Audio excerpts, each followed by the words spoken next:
Hi, I'm Frank. And I'm Bryson. This program's all about the power of electrons and how their discovery led to the invention of television. Just over 100 years ago, the hunt to answer the question, what is electricity, was being pursued by scientists all over the world. They had discovered that by making very high voltages with the aid of electrostatic generators, they could get sparks to jump several centimeters through the air. That looked impressive, but the presence of air was proving a barrier to their research. To study sparks jumping from one point to another without air in the way, we need a tube from which the air has been removed. This was extremely difficult 100 years ago because the vacuum pumps they had really weren't very good.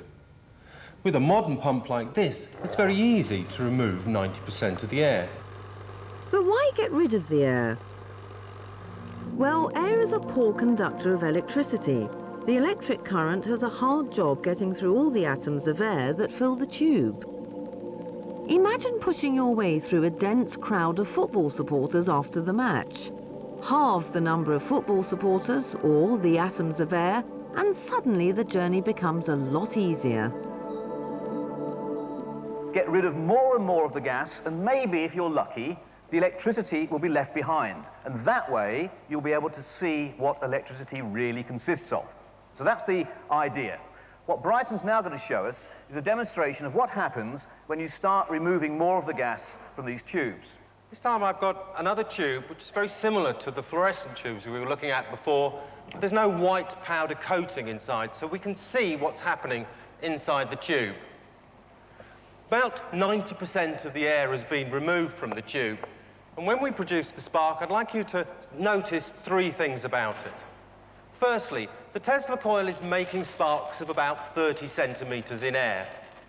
But because we've removed most of the air, it's very much easier for the electricity to flow down the tube, and we should be able to make a spark along its full length. Secondly, the spark remains as a very thin pencil-like beam. There's no wire within the tube. It finds its own path and traces it out as a very fine line. And thirdly is the colour of the spark that we see. So Frank, if you can power the machine once more.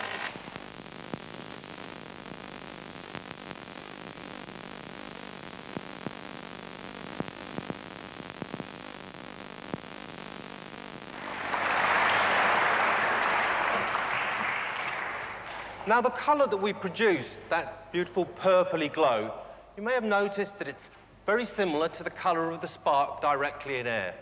That's because that colour is characteristic of air.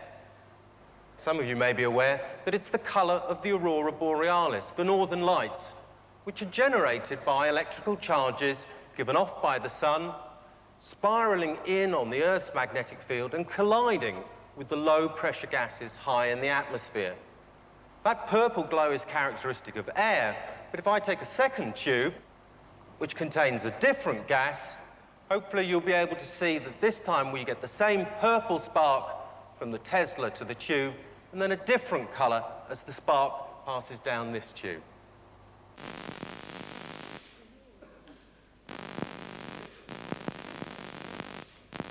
Thank you. So this is the sort of thing that was the leading edge in the 1890s. It's, of course, familiar to you today. You all go out, you see the neon strip lights, they're familiar to us. But if you can imagine what it must have been like 100 years ago, when they'd just come out of the era of gas lamps and so forth, and this sort of phenomenon, I mean, this was pretty weird stuff. In fact, in one case, Sir William Crookes, the leading scientist, was so convinced that he was producing ectoplasm in the tubes, you know, the gooey stuff from Ghostbusters, that he became a spiritualist. So, you know, weird things can happen to people when they do leading-edge science. Today, not only scientists, but the general public can take part in these experiments. A plasma globe with a small version of the Tesla coil can be bought in a shop or experienced at science centres like TechniQuest in Cardiff. Touch the globe and tendrils of electrons are attracted to your hands and follow them. Students from Radar School in Cardiff explained it in their own words. I think there's gas in there because the lines are all wavy like it's going to a gas. I reckon it could be space inside. Well, not much air for it to move around like that. There isn't anywhere for the electricity to go. Can't escape, so maybe we earth it. Because it's a vacuum inside, the current's got nowhere to go, so it's using our heat, our hands, the earth source, to go somewhere else. And the electricity is trying to get out, and when you put your hand on the ball, it flows through the ball, out through your hand and down into the ground. The purple colour is caused by electrons colliding with atoms of gas. A fast-moving electron collides with another electron circling an atom and sends it off onto a wider orbit. As it falls back, it emits a flash of energy, which we interpret as light.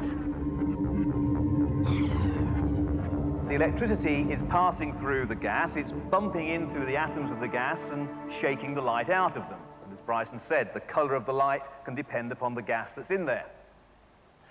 What we now want to do, though, is to get to the era where the vacuum pumps were getting really good and they could suck nearly all of the gas out of the tubes. And Bryson's now going to show us what happens when you do that. Thank you. Well, here I've got 3 glass bulbs, which, as Frank said, have had almost all of the air removed. At the centre of each bulb is a small rock or mineral sample. They have little or no colour in themselves, but when I use a smaller version of the Tesla coil, I can produce a stream of electricity from the top that will come down and collide with those samples. Now, where the electricity strikes the rock, it itself will produce light. You may also notice at the bottom that where the electricity strikes the glass, it itself produces colour. So let's just have a look at this first sample. I think you can see that the rock, which before was grey, is now a beautiful yellowy green colour. That's not coming from light outside striking the rock. The light is coming from within the rock itself. The glass at the bottom glows with a pale green glow. Now those colours again are characteristic of the material that struck. In this second bulb I have a different rock sample, but hopefully you'll be able to see the somewhat paler reddy orange glow from this mineral sample. Finally, in the third bulb we have not a piece of rock, but a piece of natural coral. And when I use electricity to excite that, we produce a beautiful blue-purple light from that, with once more the green glow from the glass at the base where that struck by the electricity. In the last of those demonstrations, when Bryson shone the electricity onto the coral, you saw the green glow on the glass at the base, but there was a shadow in the middle, the shadow of the coral. And the reason is because the electricity, electrons as we now know, was shining down in straight lines. Where they hit the coral, a shadow was left. At the side of the coral, you see the green glow. So from this demonstration already, you begin to get the idea that electricity consists of something which travels in straight lines. And that is the first thing that enabled Thomson to do the experiment for which we're here tonight to celebrate. Thomson had made his name studying the conduction of electricity through gases while at Cambridge University.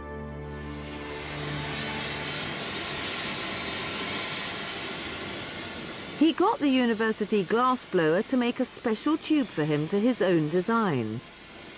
He needed it made to a very high specification so that he could remove all the gas from it.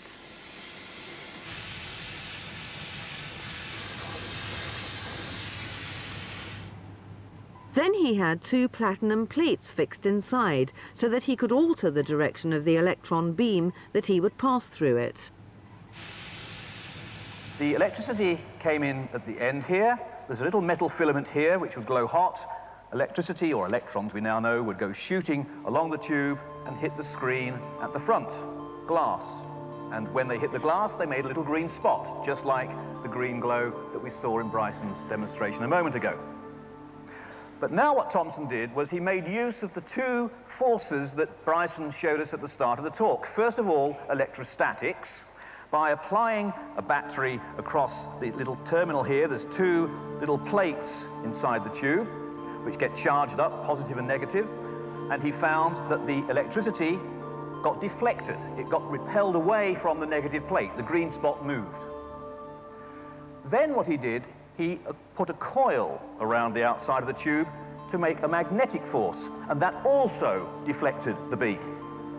Fine. But then he did the really neat thing. He used both the electrostatic and the magnetic forces and balanced them in such a way that the green spot didn't move at all. Now, why on earth should he do that? By balancing the two forces, Thomson was able to measure the particles that made up the beam of electricity. And he found to his amazement that they were 2,000 times lighter than the lightest particle then known, the hydrogen atom. These minuscule particles are what we now know as electrons. It was at this moment that he realized that electrons, as we now call them, the carriers of electricity, are smaller than atoms. They're inside atoms. They are fundamental constituents of everything. You, me, the whole universe. And that was the moment of discovery for that.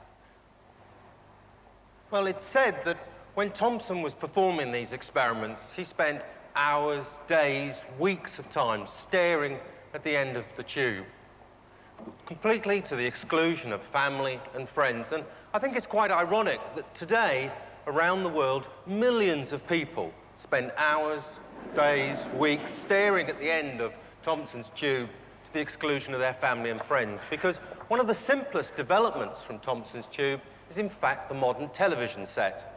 Imagine how we would make a tube today. We'd take a glass bulb, strong enough such that when we pump all the air out it doesn't collapse, and then to improve its brightness we'd take one of these mineral samples, let's say the yellow one that we looked at first, grind it up into a fine powder, mix it with a little bit of glue, and smear it on the inside front of the bulb. In this case, the phosphor is painted onto silver paper and a bell jar is placed over the top. All the air is pumped out and a stream of electrons are fired at the phosphor. Like the minerals in the other jars, the phosphor gives out a glow. Now we can use magnetic coils around the tube to move the beam from side to side. And so we can produce a spot that moves across the screen. Now the brightness of that spot can be varied. We simply control how much electricity is flowing in the beam. The more current, the brighter the spot. Less current, the dimmer. And that spot can be made to travel faster and faster. In fact, we can make it travel at over 10 kilometers per second. And when we do that, we don't see a spot, but we see a solid line.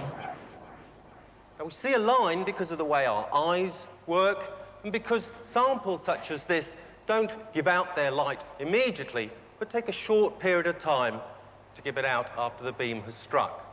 So we can produce a line. We can then introduce a second set of coils and move that line from the top of the screen to the bottom. And again, we can make that line move slowly, or faster and faster and faster, till eventually when we move it fast enough, we don't see a line, but a solid picture. The picture on a modern colour television is made up from those three colours, red, blue and green. The long cathode ray tube is what takes up all the space in the back of the television, and at the back of that is the electron gun. This is the gun section of the tube, which is inside the neck here. The beams are emitted from the cathodes at the back, 3 beams, which pass through 3 apertures, 3 individual electronic beams. Their purpose is to land on 3 individual phosphors, excite them and produce red, green and blue colours, which mixed together will give you a white colour. which then passes down the tube, is bent by the coils and the magnets to align on the 3 phosphor slots on the front of the tube. If I put this magnifying glass to the front of the screen, you can see quite clearly the 3 different coloured slots, red, green and blue. Although the technology is almost 100 years old, it still accounts for 99% of TVs sold. That could be about to change. For years, people have been talking about the possibility of flat-screen televisions. You could wear them on your wrist, hang them on the wall. Well, maybe this is it. We're in Cambridge to look at the latest technology that might well replace the cathode ray tube. Still under research, this tiny television screen represents a leap into a new technology that many scientists pooh-poohed: light-emitting plastics. The inventor and leader of the research team is Jeremy Burroughs. In the cathode ray tube, you have an electron source and fire the electrons to your target, which is your phosphor, and therefore you need the electron source a long way away from the screen if you want a large area screen. With this system, what we have is the electrode right actually on the polymer itself, and we inject the electrons into the polymer, and it therefore gives that light. Therefore it can be very, very thin. The base is coated with a thin film of plastic, which can be energized by electrons passing through it. Dots of blue, green and red will be applied through a printing system, but getting the colours right isn't easy. It's an ongoing process. I don't see any particular difficulties in getting the right colours. What we have here is an example of 3 of the colours that we can have developed. There's the blue and the green and the red-orange here. Well, blue has been the hardest colour to achieve, and we spent most of our effort over the last 9 months on that. The first practical use of the television will be as the display screen on a mobile telephone. Although still very small, the developers claim that one day they'll be able to make screens 2 meters wide. It'll be viewable from any angle without distortion, and it'll be very economical to run. At the end of the day, you can fold it up and put it away. I think it'll be in games like Game Boy, mobile telephones, in your home, hanging on the wall instead of having a large television which takes up a lot of space. It can literally just hang on the wall. In fact, we expect the thickest elements of the screen to be the electrical cable coming into the screen rather than the actual screen itself. My idea would be so that you can just hide it behind a picture, because I hate to see technology in the home. You're still not impressed? Well, electrons can do much more than just show TV pictures. Watch the last program in this series and we'll see how electrons are creating echoes of the Big Bang and revealing how the universe came into being.